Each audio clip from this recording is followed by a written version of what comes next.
गुरुर्ब्रह्मा गुरुर्विष्णू गुरुर्देव महेश्वरा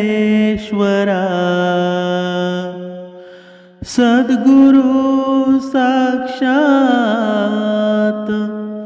परब्रह्म तस्मै श्री सद्गुरुवे नमः। जय जय रघुवीर समर्थ श्रीराम समर्थ। ओम श्री गुरु दत्तात्रेय श्रीपाद श्री वल्लभाय नमः। सद्गुरु चरणांना नतमस्तक होऊन आपण या निरूपणास सुरुवात करूया। या मायबाप श्रोत्यांचं बघा या निरूपणामध्ये स्वागत आहे।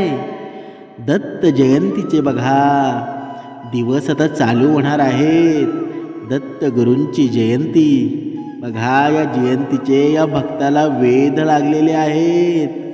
समर्थ सांगत आहेत की जेव्हा दत्त गुरु जयंतीचे बघा दिवस जवळ जवळ यायला लागतात ना, या भक्ताच्या मनामध्ये एक चैतन्य निर्माण होतं आणि हे चैतन्य जागृत ठेवण्यासाठी बघा ज्यांच्या जीवनामध्ये संकट निर्माण झालेली आहेत बघा, भरपूर वर्ष या भक्ती मार्गामध्ये असून सुद्धा तुमच्या जीवनामध्ये दुःख आहे ना, त्यांच्यासाठी एवढा महत्त्वाचा दिवस आहे दत्त जयंती उत्सव। त्यांच्या जीवनामध्ये सुखाची पर्वणी करून येणारा दिवस आहे। कारण हा दिवस म्हणजे बघा पूर्ण हा दिवस असतो ना, पूर्ण ह्या दिवसामध्ये पूर्ण ब्रह्मांडामध्ये चराचरामध्ये दत्त महाराजांची शक्ती ही ऊर्जा एवढी प्रभावित झालेली असते ना की तुम्ही दत्त नामाचं हे जर वाचन केलं बघा, या गुरुचरित्राचं जर पूर्ण व्हिडिओमध्ये बघा या गुरुचरित्राबद्दल आता मी सांगणार आहे, ते सर्व काही व्यवस्थित केलं ना तर तुम्हाला हा दिवस तुमच्या जीवनाचं सोनं केल्याशिवाय राहणार नाही।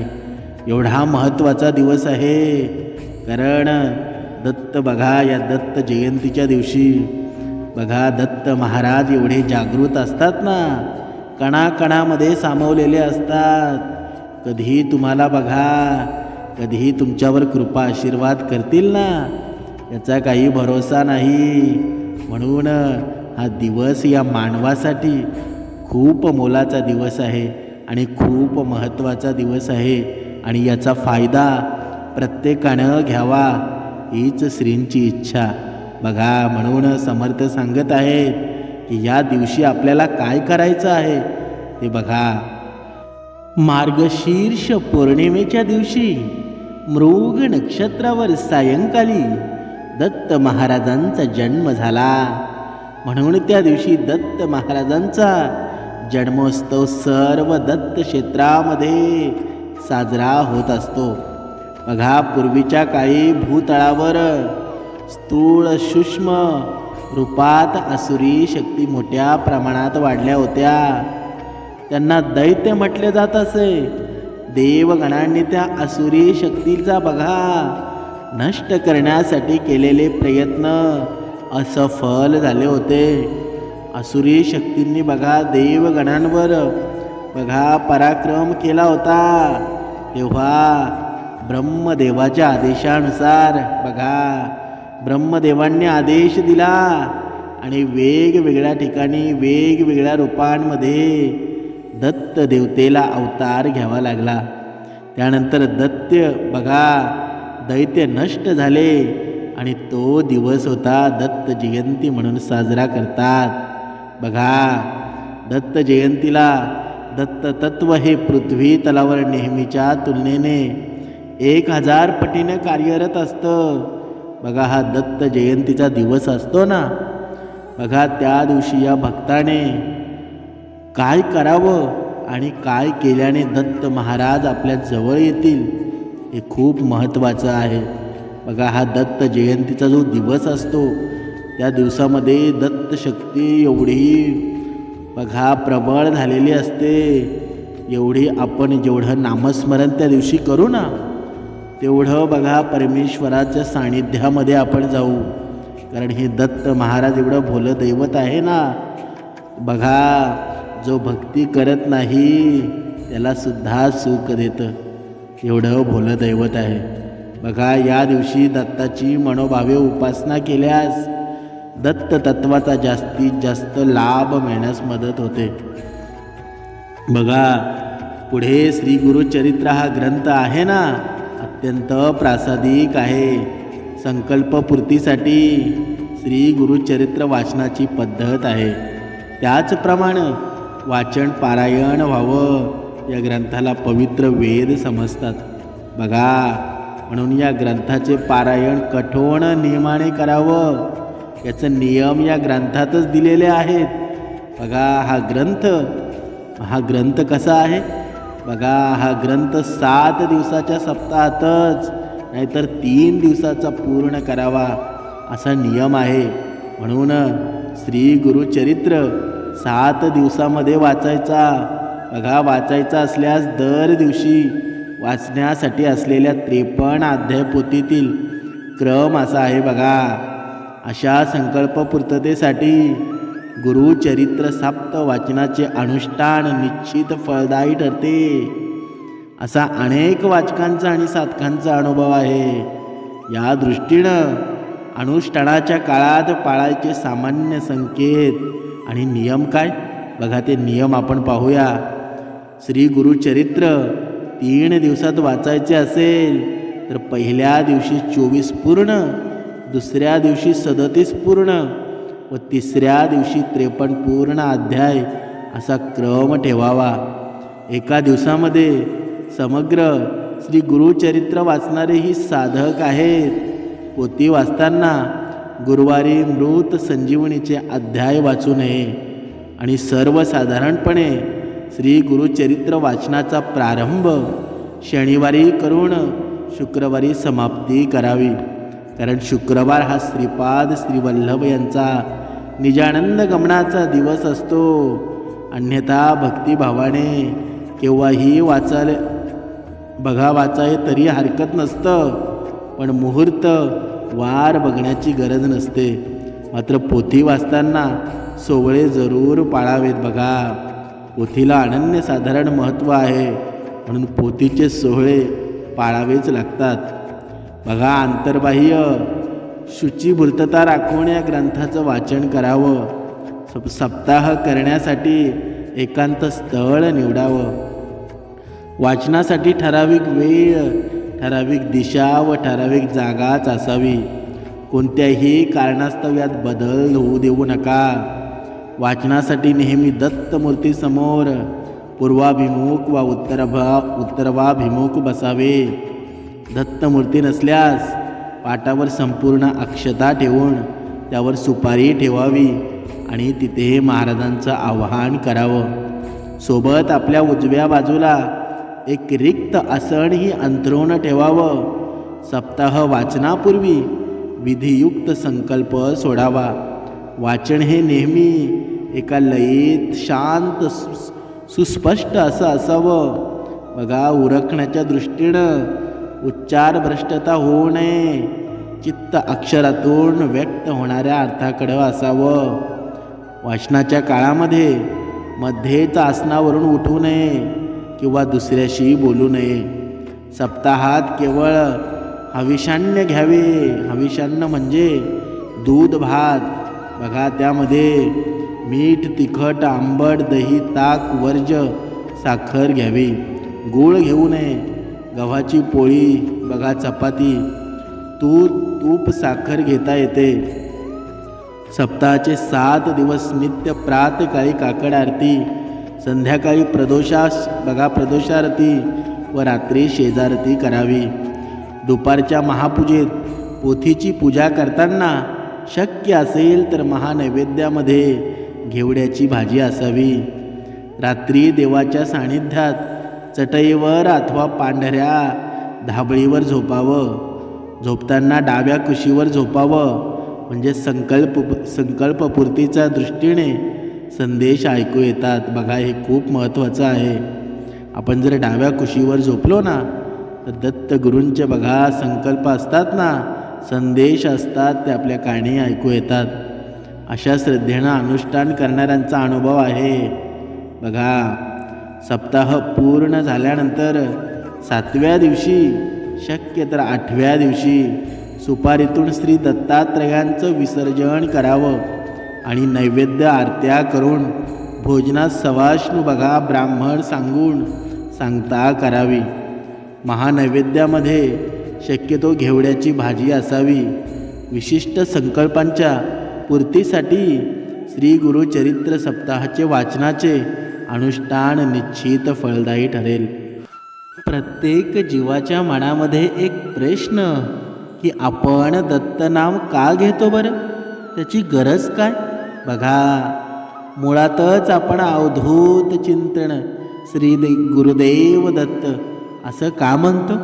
तर आपण जेव्हा संकटामध्ये असतो आणि इतर सर्व मार्ग बंद होतात ना, तेव्हा आपण श्री दत्त महाराजांचं स्मरण करतो. आणि दत्त महाराजांचं स्मरण का? तर दत्त महाराज स्मर्तुगामी आहेत. स्मर्तुगामी म्हणजे काय? बघा, स्मरण करताच तत्काळ आपल्या मदतीसाठी धावून येणारं तत्व म्हणजे स्मर्तुगामी.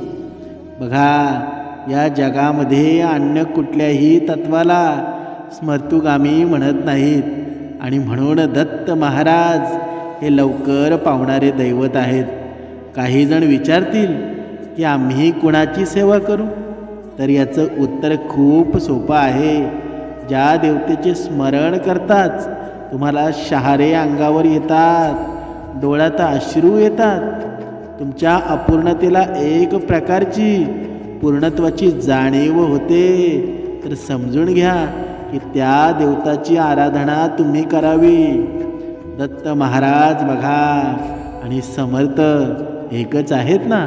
बघा, श्रीपाद श्रीवल्लभाय या चरित्रामृत किंवा बघा समर्थांच्या या सारामृतमध्ये याचा उल्लेख आहेच ना. पण आत्ताच्या काळामध्ये बघा त्याची प्रचिती पदोपदी येत असते. आपल्यासारख्या सामान्य सेवेकऱ्याला या महावाक्याचा अर्थ कळणार नाही. पण ज्याप्रमाणे भगवान परशुराम आणि प्रभू श्रीरामचंद्र हे भगवान विष्णू यांचा अवतार असून सुद्धा त्यांचे कार्यक्षेत्र वेगळं होतं, पद्धत वेगळी होती. पण ज्याप्रमाणे ताक, दही, लोणी, तूप हे दुधापासून तयार होतात ना, त्याचप्रमाणे महाराज आणि बघा समर्थ हे एकच आहेत ना. बघा, आपण जेव्हा अवधूत चिंतन श्री गुरुदेव दत्त किंवा बघा श्रीराम समर्थ असं म्हणतो, आपण जेव्हा दत्त महाराजांचं स्मरण करतो ना, चिंतन करतो, आणि जेव्हा आपण दत्त प्रभूंचं चिंतन करतो बघा, तेव्हा कुठलीच चिंता आपल्याला भेडसावत नाही. बघा, श्रीराम समर्थ बघा महाराजांच्या सेवेनं सर्व देवी देवतांच्या सेवेचं फळ मिळतं. पावसाचं पाणी सर्व नद्यांमध्ये हे समुद्रात जाऊन मिळतं ना, त्याप्रमाणे सर्व देवी देवतांची केलेली सेवा ही बघा समर्थांच्या चरणी रुजू होते. बघा, हे सामर्थ्य एवढं मोठं आहे ना. बघा, आपल्यामध्ये असलेले पितृदोष असतील, कुंडलीमध्ये दोष असतील, वास्तुदोष असतील, जगातली कुठलीही समस्या महाराजांच्या सेवेनं दूर होते. एवढंच नाही तर प्रपंचामधल्या अडचणी दूर करण्यासाठी, आत्मिक प्रगतीसाठी दिवसातून एकदा तरी अवधूत चिंतन श्री गुरुदेव दत्त अंतःकरणापूर्वक बघा म्हणावं. जेव्हा हे मानवाला प्रचिती येईल ना, तेव्हा खरा मानव हे जीवन जगायला सुरुवात करेल. म्हणून गुरुचरित्र पारायण बघा वाचण्याची जर संधी तुम्हाला मिळाली ना तर बघा आवर्जून या संधीचा लाभ घ्या. बघा या ग्रंथाचे 52 अध्याय आहेत आणि काही ग्रंथामध्ये 53 सुद्धा आहेत. बघा श्री दत्तात्रेय महाप्रभूंनी नामधारकास अतिसामान्यांना गुरुप्रणित मार्ग मिळावा म्हणून श्री गुरुचरित्र सांगितलं आहे. आणि हे गुरुचरित्र हा 5वा वेद मानला जातो. म्हणजे बघा वेदांना किती महत्त्व आहे हे वेगळं काही तुम्हाला सांगायची गरज नाही. बघा श्री गुरुचरित्र हा साधा ग्रंथ नाही. पुढे समर्थ सांगत आहेत ज्या दिवशी बघा दत्त गुरु जयंती असेल ना त्या दिवशी प्रत्येक मानवाने प्रत्येक जीवाने एक गोष्ट मात्र करायची आहे. तुम्हाला हे गुरुचरित्र करायला वेळ नसेल तर एक गोष्ट मात्र प्रत्येक भक्ताने करायची आहे. ती म्हणजे कोणती? बघा ज्या दिवशी दत्त जयंती असेल त्याच्या आदल्या दिवशी बघा समजा उद्या जर दत्त जयंती आहे आणि त्याच्या आदल्या दिवशी म्हणजे आजच्या दिवशी आपल्याला काय करायचं आहे? बघा 4 कुत्रे असतील आणि 1 गाय असेल यांना नैवेद्य दाखवला पाहिजे. बघा 4 कुत्री म्हणजे कोण? तर 4 कुत्री म्हणजे 4 वेद आहेत आणि 1 गाय म्हणजे दत्तात्रेयांची कामधेनू असल्याने हा नियम पाळावा. बघा असं सांगितलेलं गेलेलं आहे. बघा जेव्हा पारायण आणि ज्या दिवशी पारायण असेल त्या पारायणाच्या दिवशी बघा देशी गुलाबाची हार आणावा, तुळशी सुगंधी उदबत्ती बघा विड्याची पानं आणावी आणि नैवेद्यासाठी पेढे आणावे. काही भरपूर असं काही आहे. बघा अष्टगंध त्याच्यामध्ये येतं, चंदन येतं, अत्तर येतं, रांगोळी येतं, 2 आसने येतात. बघा अशी भरपूर आहेत. पण ज्यांना पारायण करणं शक्य नाही त्यांनी ही 2 कामं करायची आहेत. बघा 4 कुत्रे आणि गाय यांना नैवेद्य द्यायचाच आहे. एवढं पुण्य लागेल ना की हे पुण्य तुम्हाला तुमच्या आयुष्यभर पुरणार आहे. आता तुमच्या मनामध्ये एक प्रश्न निर्माण झाला असेल की 4 कुत्री आणि 1 गाय यांना नैवेद्य नक्की द्यायचा काय? तर बघा तो नैवेद्य म्हणजे गव्हाच्या पोळीचा नैवेद्य खाऊ घालावा. गव्हाची पोळी असते ना तो नैवेद्य त्यांना खाऊ घालावा. पण लक्षात असावं 4 कुत्री हवी आणि 1 गाय हवी. जर तुम्हाला शक्य असल्यास श्री गुरुचरित्राचं वाचन जर तुम्हाला करायचं असल्यास तर ते कधी करावं? तर बघा पहाटे 3 ते सायंकाळी 4 या दरम्यान करावं आणि दुपारी 12 ते 12:30च्या दरम्यान ही वेळ श्री दत्त महाराजांच्या भिक्षेची असल्यामुळं त्या वेळेस पारायण वाचन बंद ठेवावं. म्हणजेच बघा दुपारी 12 ते 12:30पर्यंत हे पारायण करू नये हे सर्वांनी लक्षात ठेवावं. बघा श्री गुरुचरित्राचं बघा वाचनाच्या कालावधीमध्ये दुसऱ्यांच्या घरचं अन्न खाऊ नये. आपली आई पत्नी बहीण यांच्या हाताने अन्न खाण्यासारखंच नाही. उपवास करू नये. दोन्ही वेळेस बघा सकाळ संध्याकाळ एक धान्य फराळ करावा. काही समस्या असल्यास स्वखर्चाने बाहेर खाण्यासारखंच नाही. बघा श्री गुरुचरित्र वाचनाच्या कालावधीत पुरुषांनी दाढी वाढवू नये. स्वतःच्या हाताने दाढी करावी. तसेच या काळात चामड्याऐवजी बघा नायलॉन किंवा रबरी चप्पल जोड वापरावे. श्री गुरुचरित्र वाचनाच्या कालावधीमध्ये ब्रह्मचर्य पाळावे. हे प्रत्येक भक्ताने लक्षात घ्यायला हवं. बघा हे नियम आहेत ना, हे नियम जो बघा पाळेल ना त्याला त्याच्या आयुष्यामध्ये आयुष्याचा फायदा होणार आहे. आणि हे नियम ही अंधश्रद्धा नाही आहे. हे तुम्ही एकदा पाळून बघा मग तुमच्या जीवनामध्ये बघा तुम्ही म्हणाल असा चमत्कार घडेल ना तुमचा विश्वाससुद्धा बसू शकणार नाही. बघा पुढे श्री गुरुचरित्र वाचनाच्या कालावधीत सुतक असणाऱ्यांच्या घरी किंवा अंतविधीस जाऊ नये.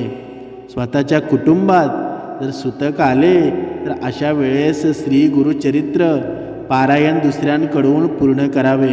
अर्धवट सोडू नये. वेळोवेळी गोमूत्र शिंपडावे. बघा, सप्ताहाच्या कालावधीत रोज सकाळी आणि संध्याकाळी श्री गुरुचरित्राच्या पोथीस नैवेद्य दाखवून आरती करावी आणि रोज रात्री झोपण्यापूर्वी श्री विष्णू सहस्रनाम वाचावे.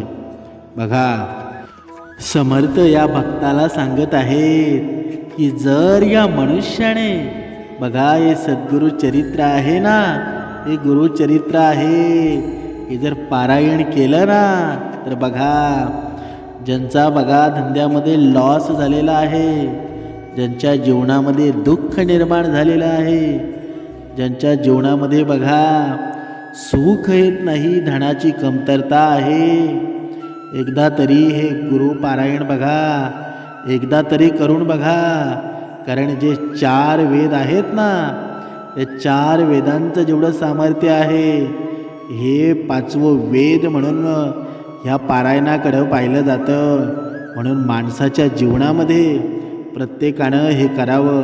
बघा, कमेंट बॉक्समध्ये भरपूर भक्त आहेत, हे प्रत्येक वेळी सांगत असतात की मी भरपूर वर्ष झालो भक्ती करते, भरपूर वर्ष झालो भक्ती करतोय, पण मला माझ्या जीवनामध्ये सुखच नाही. त्यांच्यासाठी ही आनंदाची पर्वणी आहे. खरं तर तुमच्या जीवनामध्ये बघा, हे आता दत्त जयंती जेव्हा 7 दिवसावर येईल ना, त्या 7 दिवसाच्या बघा 7 दिवस राहतील.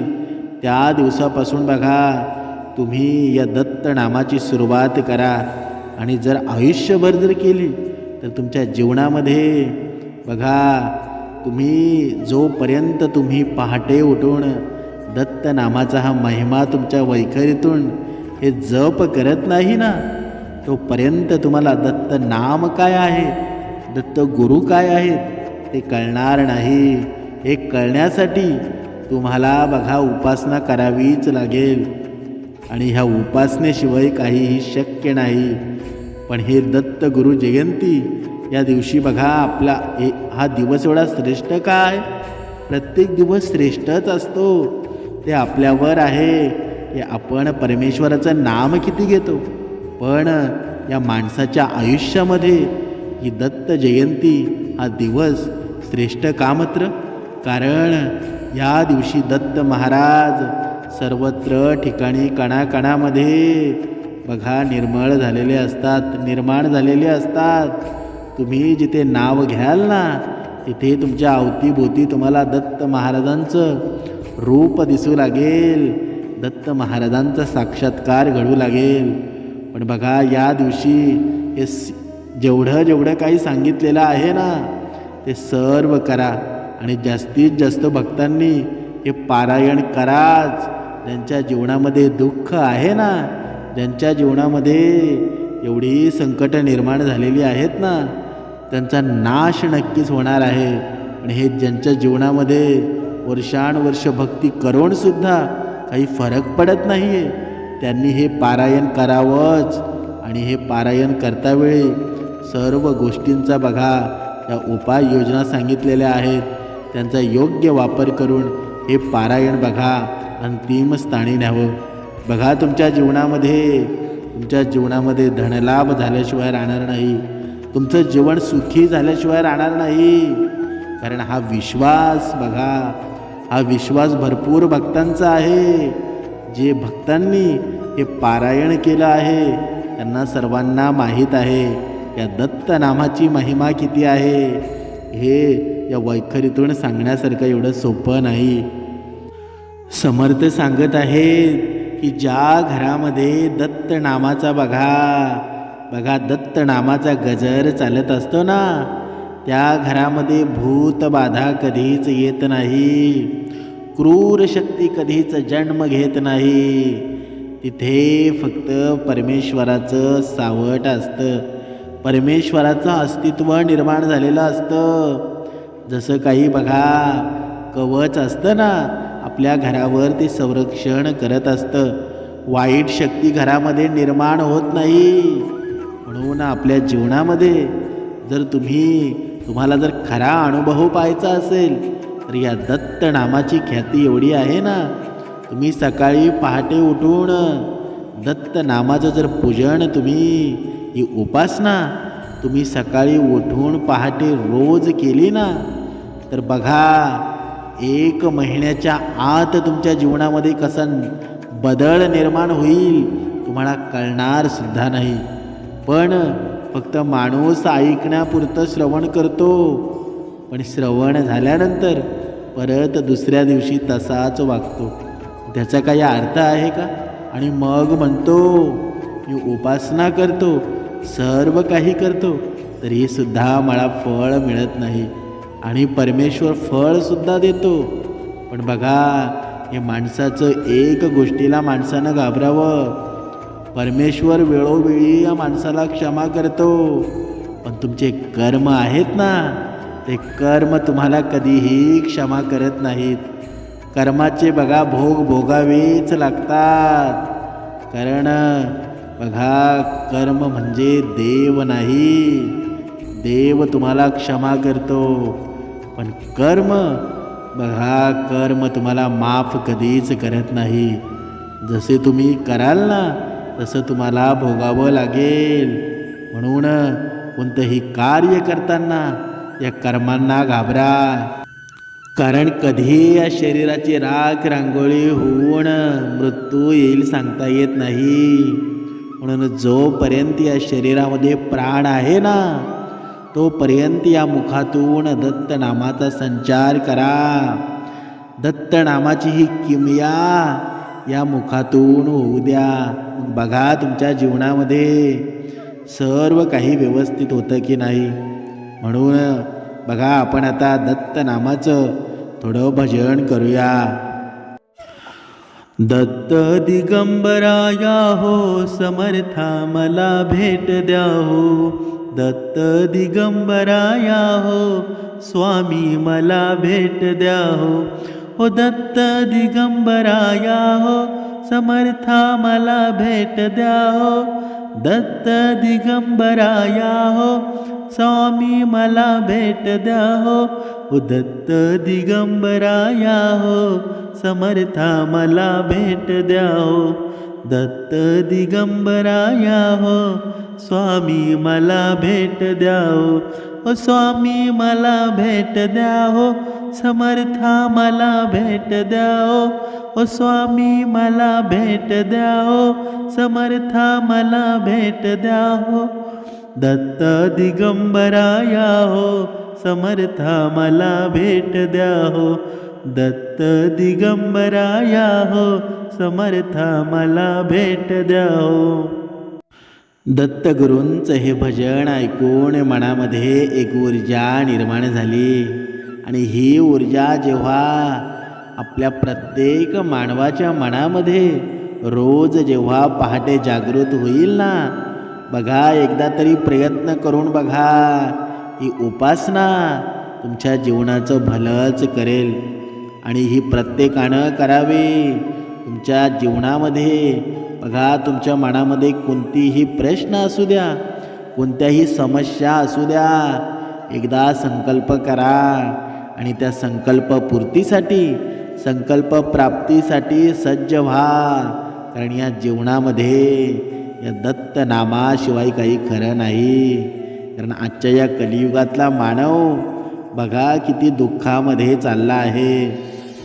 म्हणून समर्थ सांगत आहेत, आता गेले ते दिवस जाऊ द्या. पण आता तुमच्या जीवनामध्ये जे काही थोडेफार दिवस राहिलेले आहेत ना, ते दिवसामध्ये या दत्त नामामध्ये गुंतवा. आणि ह्या दत्त नामामध्ये बघा, आपण म्हणतो की आता माझं वय झालं, पण असू द्या, हे दत्त नाम एवढं जबरदस्त आहे ना की बघा तुमच्या शेवटच्या क्षणीसुद्धा तुमचे पाप नष्ट होऊन जातील. एवढी शक्ती या दत्त नामामध्ये आहे. म्हणून आपल्या जीवनामध्ये जर तुम्हाला असं काही वाटत असेल की मी या जीवनामध्ये खूप पाप केलेले आहेत आणि आता त्या पापांचा नाश मला करायचा आहे, तरीसुद्धा आत्ताच जागृत व्हा आणि या परमात्म्याच्या नामामध्ये लीन व्हा. अजूनही वेळ गेलेली नाही. चांगल्या कार्यासाठी वेळ कधीही सज्ज असते. फक्त आपण चांगलं व्हायला हवं. म्हणून जीवनामध्ये मला वाटत असेल की माझ्या काहीतरी बदल घडावा, माझं पुण्य वाढावं आणि या जीवनामध्ये एक चांगलं माणूस म्हणून मी जगावं, तर आत्ताच संकल्प करा. जेवढ्या गोष्टी या निरूपणामध्ये सांगितलेल्या आहेत तेवढ्या गोष्टींमध्ये बघा, त्या सर्व नियम पाळा आणि दत्त जयंतीच्या दिवसापर्यंत हे सर्व नियम तुमच्या हातून घडले पाहिजेत. मग बघा तुमच्या जीवनामध्ये कसा आनंद निर्माण होतोय आणि सर्व जगी स्थळी पाषाणी फक्त दत्त महाराजच दिसू लागतील. जय जय रघुवीर समर्थ.